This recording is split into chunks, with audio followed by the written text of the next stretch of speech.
Hello, it's us again, May and Rebecca. So, last time you saw us, we were supposed to be heading home from our Tulum vacation. Relaxed, tan, maybe just a little sunburned. But life had other plans for us. And now, well, we're stranded on a remote tropical island. Long story short, our plane made a very creative landing. Right into a massive tree. Don't worry, we're totally fine. The plane broke in half, but apparently it now doubles as the world's most scenic treehouse. Turns out, our pilot had one too many margaritas. Told you we should have teleported instead. I don't know about that, but what I do know is that I'll never let you fly any aircraft again. Ugh.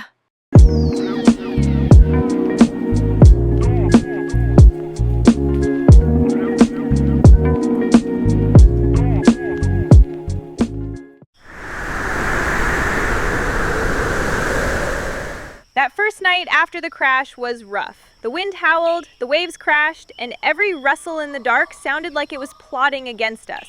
But somehow, we managed. We built a makeshift tent using some fabrics we scavenged from the wreck. Definitely not five-star accommodation, but it kept us dry. Rebecca even managed to catch a few fish, which officially made her the island's first provider. I, of course, supervised, from a safe distance. By the time we sat by our little fire, eating freshly grilled fish under a sky full of stars, it almost felt like an adventure we actually signed up for. Next morning, while exploring further down the beach, we stumbled upon signs of civilization. Actual buildings! A few bungalows tucked between palm trees looking like a dream compared to our sad little tent. Turns out, we weren't as stranded as we thought. We immediately claimed one of the bungalows as our new headquarters. Soft bed, running water, and a view straight out of a travel ad. Let's just say our survival story instantly upgraded to a not-too-shabby getaway. Okay, admit it. Secretly, you're happy we just extended our vacation. Our house in the Pacific Northwest isn't exactly the warmest place this time of year.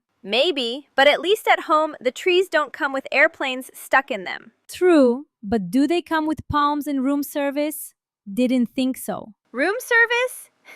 You mean the seagull that stole my sandwich? Oh, quit bickering. I know you love it.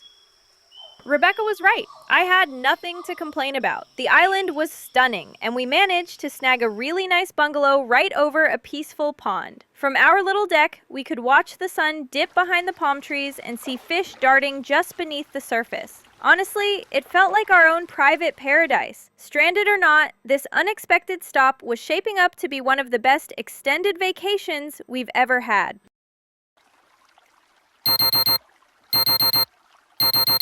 Next morning, I woke up to the sounds of Rebecca clattering around in the kitchen.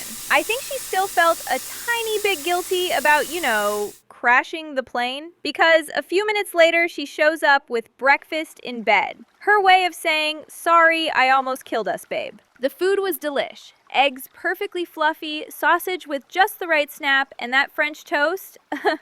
Oh, that French toast could make you forget you were ever mad. I tried to stay angry, really I did. But one whiff of that cinnamon sugar goodness and my anger melted faster than butter on the toast. I dug in, savoring every bite, and couldn't help but glance at Rebecca with a smirk. She clearly knew the way to my heart, and my forgiveness was through my stomach. After breakfast, we decided to shake off the food coma with a quick workout. A little zen for me, a little muscle power for her. By the time we were done, we both felt recharged and ready to explore our mysterious little island. We walked through a thick forest, the air heavy with the scent of damp earth and wildflowers, and soon came across our first bit of wildlife, a funny-looking creature with striped tail swaying like a pendulum. Rebecca, honey, do you know what it is? This, my darling, is a ring-tailed lemur. They're actually native to Madagascar, but I read that some small islands have them too. See that striped tail? It's not just cute, they use it to communicate and balance when they leap. And they live in groups called troops, usually led by females. Total girl boss energy. Figures, even on this island, the ladies run the show. We followed the jungle path lined with bright tropical flowers bursting in every color imaginable. Before long, the trail opened up to the most unexpected sight. A tiny cafe tucked between the trees, serving delicious pastries and decadent espresso martini. Smooth, rich, creamy. See, who needs a rescue when the island serves this? Right? If Paradise had Wi-Fi, I'd call this home. As the waves shimmered in the distance and laughter drifted through the cafe, it hit us. Maybe getting lost wasn't such a bad thing after all. Look! Oh, wow! What a gorgeous peacock! Fun fact, the word peacock does not actually apply to both male and female birds. It's only the males that are called peacocks. Females are called peahens. Together, the collective name for them is peafowl. We ventured into a small clearing where we spotted not only more lemurs, but also macaws and snakes. The latter we admired from the distance. This place was definitely Instagram-worthy. Birds fluttering, chipmunks darting between roots, and a pair of curious ferrets peeking from the bushes. And in the middle of it all, my wife, cross-legged and grinning like some virtual Snow White, effortlessly attracting every creature in sight. Skrika fren, tick, tick.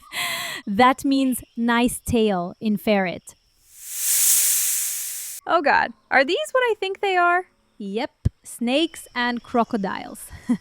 But don't worry, I am fluent in hiss and snap too. How do we know these are crocs and not alligators? Alligators are generally more shy and reserved and tend to avoid humans.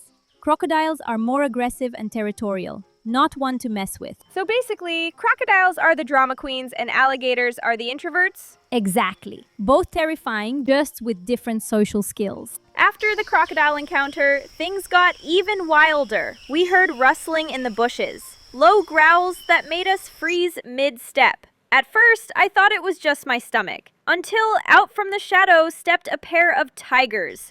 Sleek, orange, and definitely not the kind you see behind glass. Okay, those are not oversized cats. Stay back. Maybe they're friendly? May, they're tigers, not golden retrievers.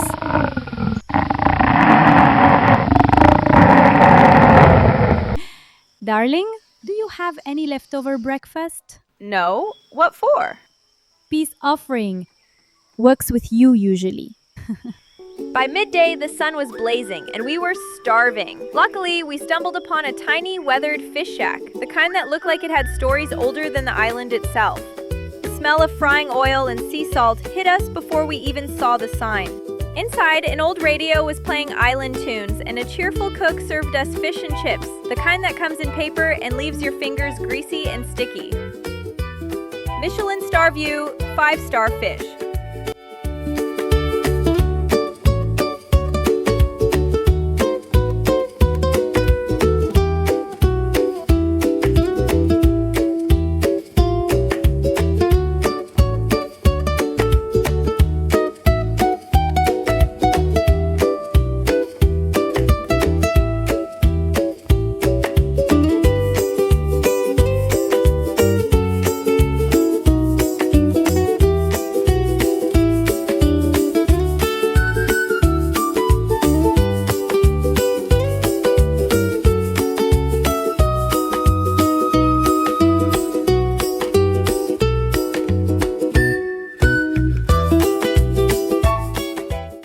Told you this island isn't so bad. You know what? You're right!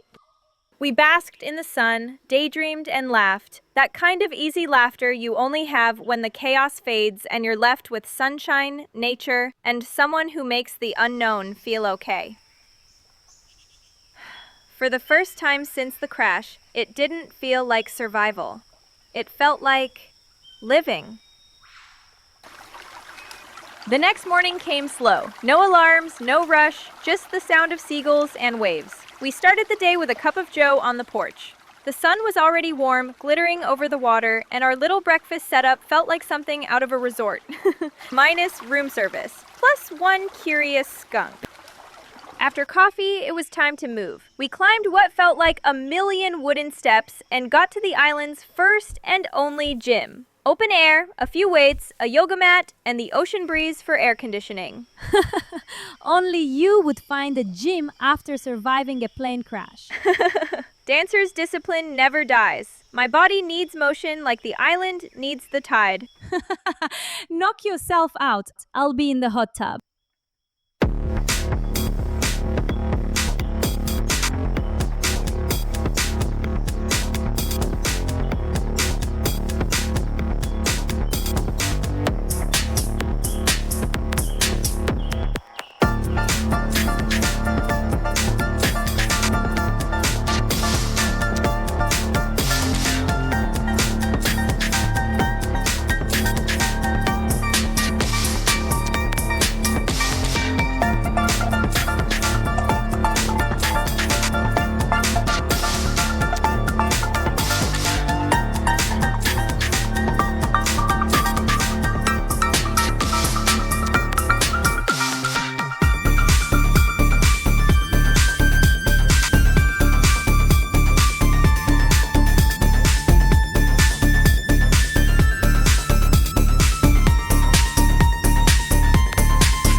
Even my workout felt lighter here. Maybe it was the air, or maybe it's just hard to stress when you're exercising in beachwear. After my sandals and squats workout, Rebecca decided I've earned some serious relaxation. A local pointed us toward an outdoor spa hidden deep in the jungle, about a 15-minute walk inland through winding bamboo paths and birdsong. When we arrived, it felt like walking into another world. The air was fragrant with the scent of lemongrass and aromatherapy oils, and right in the center was a azure blue pool reflecting the sunlight through the canopy in soft, rippling patterns. We were greeted by a serene woman in a linen wrap, introducing herself as a Zen body therapy practitioner. Her voice was so soothing, it instantly slowed our pace. We began with a guided meditation. Close your eyes. Inhale deeply. Let the air fill your lungs, the ocean breeze moving through you. Now exhale, slowly. Let go of everything that brought you here. The noise, the rush, the weight of yesterday. Feel the ground beneath you. Steady, alive, holding you. Hear the water around you, the rhythm of the island, the breath of the jungle.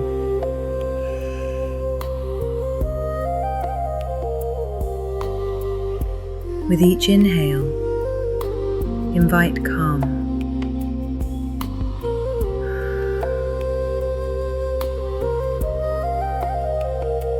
With each exhale, release tension. Now imagine a soft blue light surrounding you. Warm, peaceful, like the sea on a quiet morning. You are safe. You are grounded. You are exactly where you're meant to be.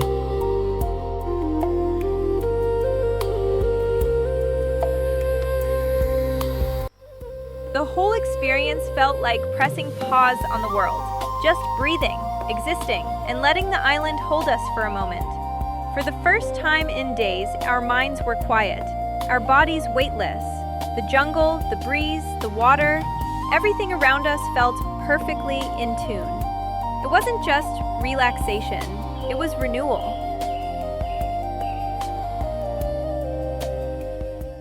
We spent the evening at a hilltop restaurant overlooking the island. The view stretched all the way to the turquoise coastline where the sea shimmered endlessly. The day was slowly turning its colors into dusk, gold melting into rose, then into that deep tropical blue that only lasts a few minutes. Lanterns flickered between the palms, and a warm breeze carried the scent of lime and grilled fish. We started with cool tropical drinks, mango spritz for me, coconut mojito for Rebecca, followed by an exquisite meal that felt almost too perfect for a place so remote. If the rescue team shows up now, I'm telling them to come back after dessert round 2. We decided to end the day with a leisure paddleboat ride. Calm water, soft music, and the sky still glowing faintly from sunset. The air was warm, the moon just starting to rise, casting silver trails across the lagoon. Everything felt peaceful, until something caught my eye.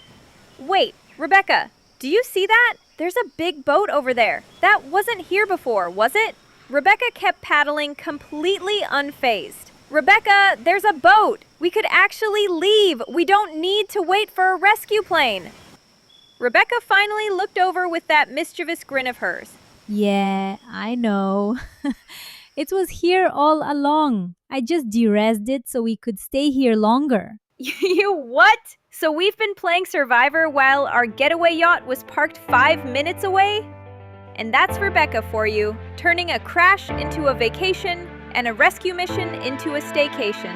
Honestly, I wouldn't have it any other way.